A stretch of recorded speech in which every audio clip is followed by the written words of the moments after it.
Кутмандуу күн мекендештер, бүгүн кимдин сделкасы болот десеңиздер, KG недвижимость агенттигинин жетекчиси Самара Нарматованын сделкасы болмокчу.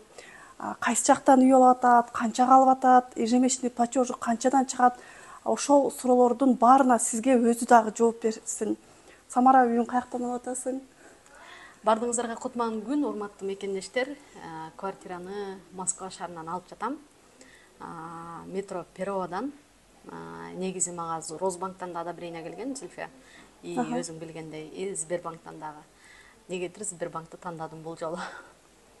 Анан көпчүлүктүн мекендештердин суроолоруна өзүң деле жооп берип, проценттин ставкаң канча болуп атат? Проценттин ставкага келе турган болсок, менин проценттин ставкам 18ден 0,9% болду. Анан мекендештер айтылып келгенде эле алдын ала биз графикти, ежемесячный платежду айта албайбыз да, себеби точный графикти банк өзү чыгарып берет. Ошондуктан чогуу бүгүн ежемесячный платеж Самара Нарматованын канча чыкканын чогуу күбө болобуз. Ошол анан канча үй көрдүң? Мен үйүнө барып көргөм, жаккан өзү, бирок өзү көргөнбү? Каяктан көрдүң, ошону да айтып кетсең. Негизи сотрудниктерим кыйнабайын деп үйдү өзүм таптым. Иним барып көрүп келди, Зульфия барып аванс берип көрүп келди. Мен бүгүнкү күнгө чейин үйдү көрө элекмин. Себеби интернеттен көрүп, бардык моменттерин окуп, анан видеодон көрдүм. Мага туура келди. Жаңыраак домдон болгон үчүн ушул квартираны алып жатам. Анан жаңыраак дом дегенде эмне үчүн Самара, мисалы үчүн сен деле алсаң болот эле новостройкадан. Анан эң кызыктуусу, Самара, бүгүн первоначальный взнос беребизби? Жок. Неге? Айтып кетсең, ушул жагы кызыктуу болуш керек мекендештерге дагы. Өзүң дагы айтып кетсең, первоначальный неге именно новостройка менен вторичканын себеби? Сенде мүмкүнчүлүк бар болчу, карап көрсөң, балким талап белең деген дагы ой келип кетти магачы. Негизи бул квартира болсо Екатеринбург шаарынан алынмакчы болчу новостройкадан. Бирок новостройкадан барып үйлөрдү көргөндөн кийин мага эч туура келген жок. Екатеринбургдан бир нече объекттерди көрдүм. Первоначалый взноска бергенге деле возможность бар болчу. Бирок аябай местоположениясы тескери болгондугуна байланыштуу. Ал жактан алып алгандан кийин мен 4 баламды күндө центрге ташып кыйналат экенимди билип, анан ал жактан токтотуп койдум да.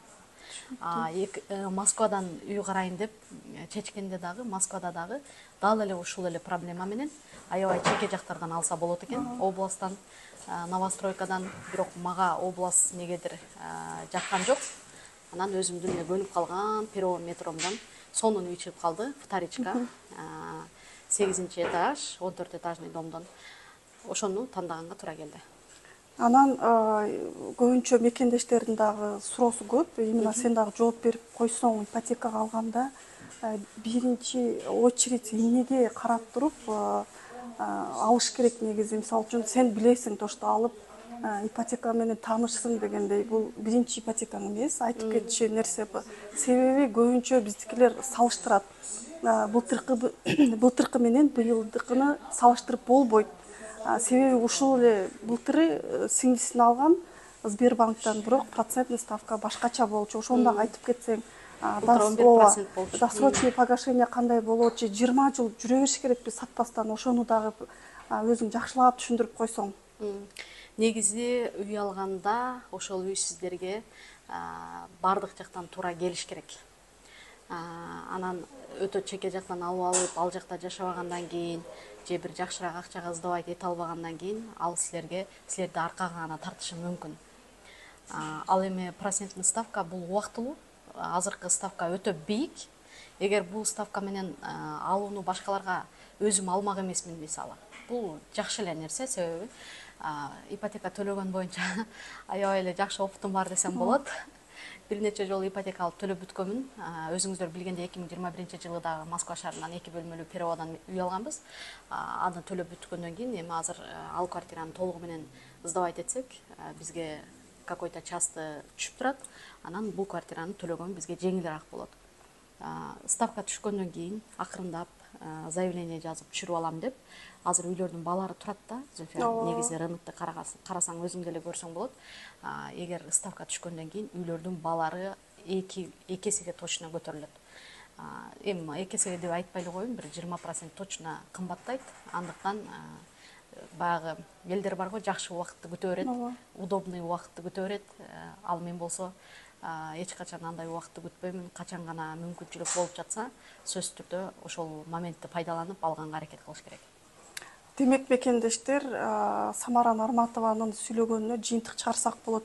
Ыңгайлуу учур болбойт. Проценттин ставка дагы низкий, үйлөрдүн баалары эч качан түшпөйт. Азыр алганга ыңгайлуу учур, үй алганга мүмкүн. Кийин рефинансирование башталганда баардык мекендештерге дагы сөзсүз жардам беребиз. Досрочный погашение дагы бар.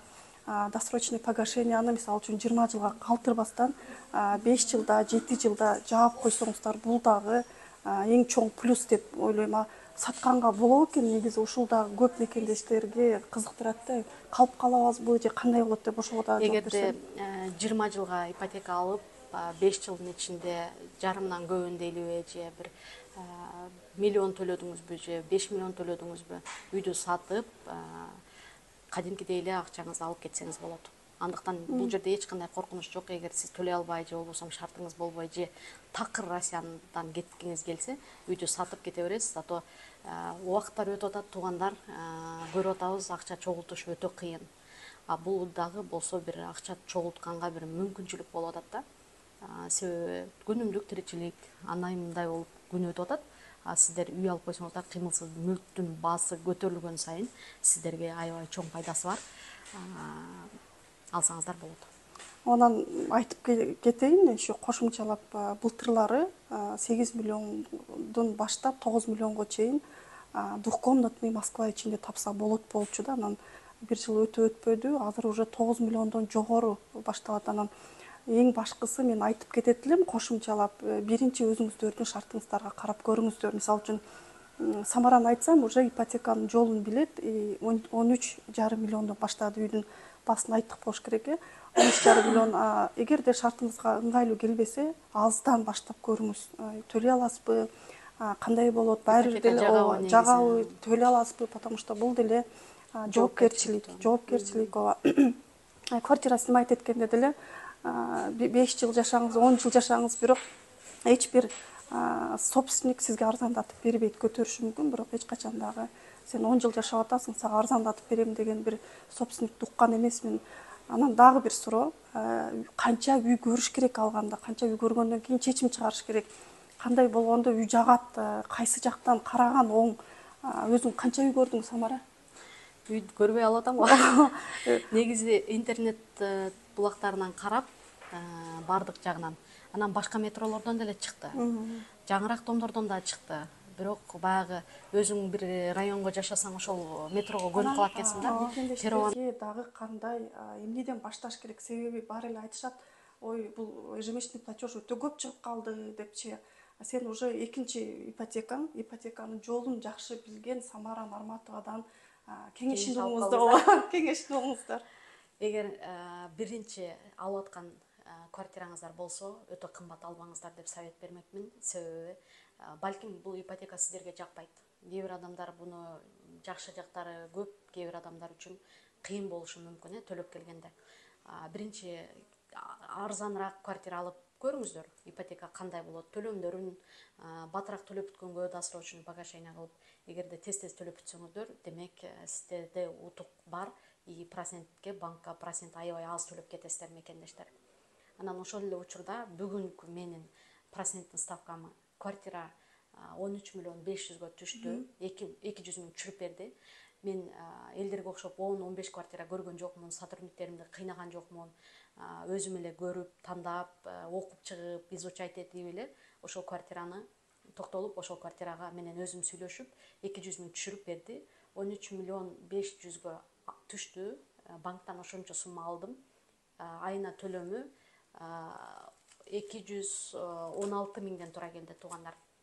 Мен буну сиздерден жашырбайм. Сиздер мага келип төлөшүп койбойсуздар. Мисалы, ар бир адам өзүнүн иштеген ишине жараша, төлөмүнө жараша алса болот.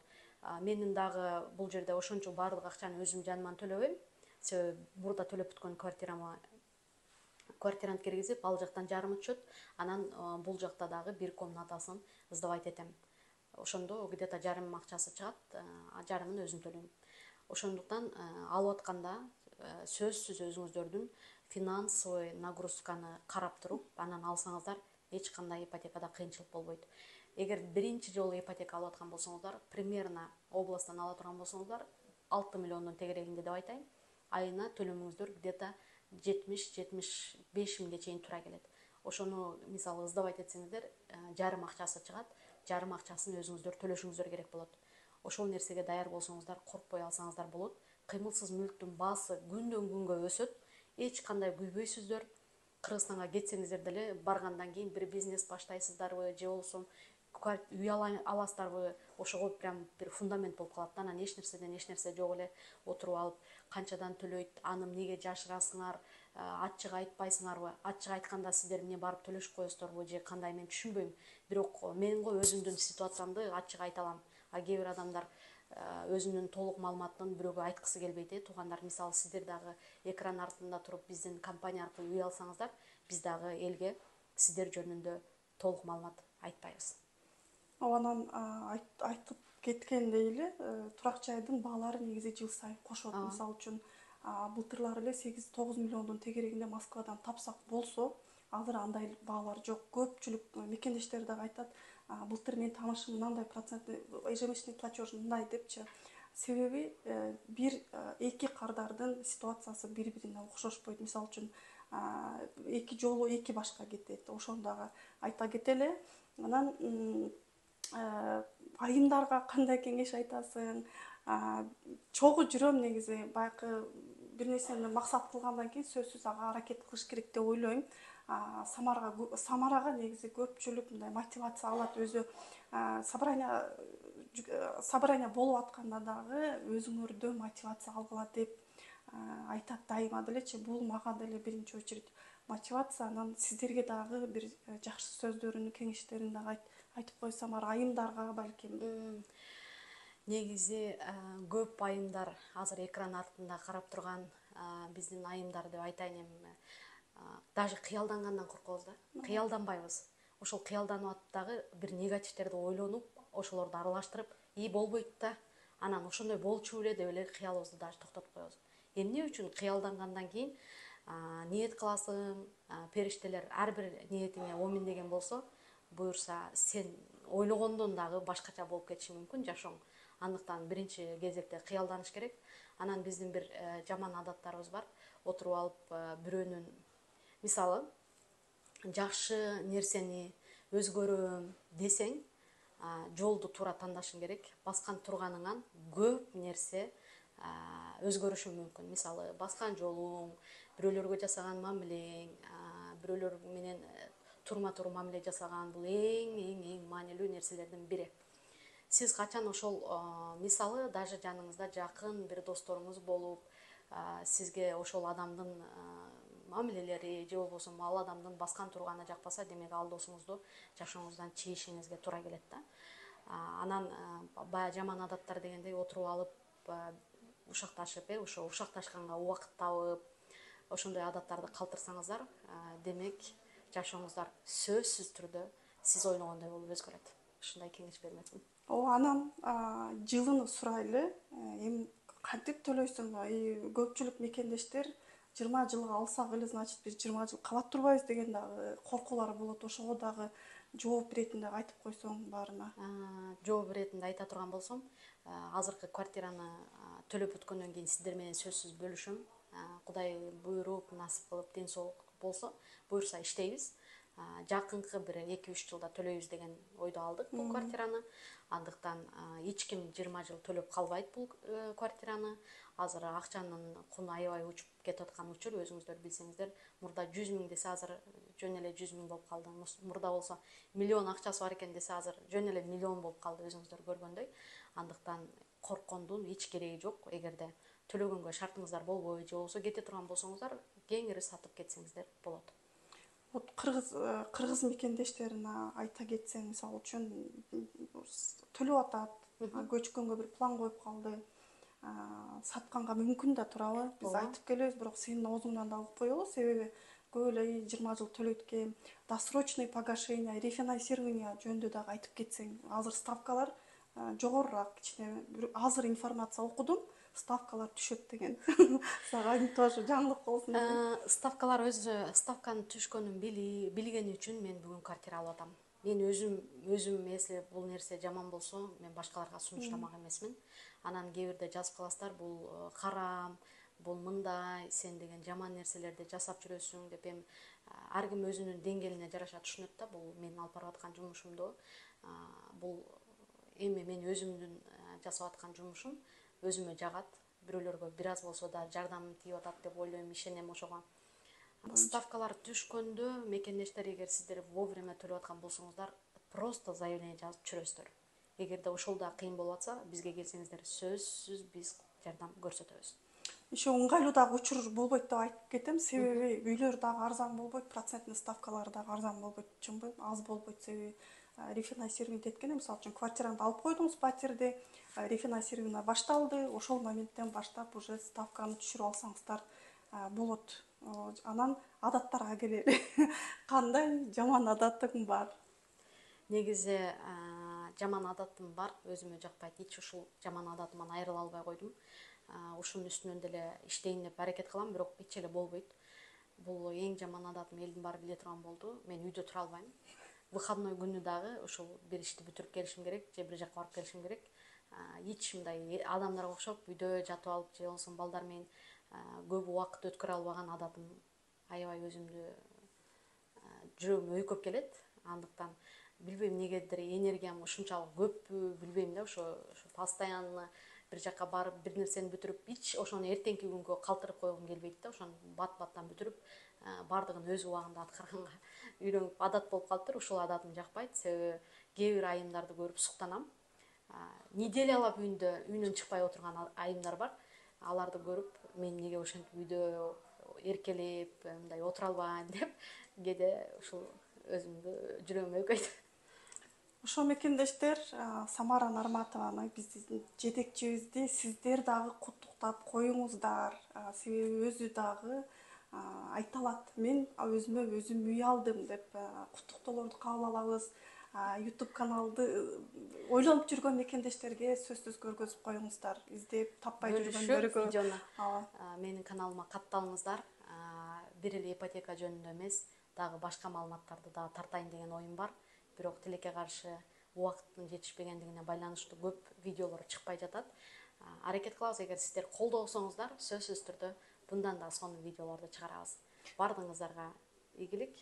Анан сөзсүз ключ алганда барабыз, видео тартабыз, көрөсүздөр барыңыздар. Сонун квартира, Кудай буйруса, насип кылса. Өзүнө да жагат деп ойлойм, таптаза барганда буйруса видео болот.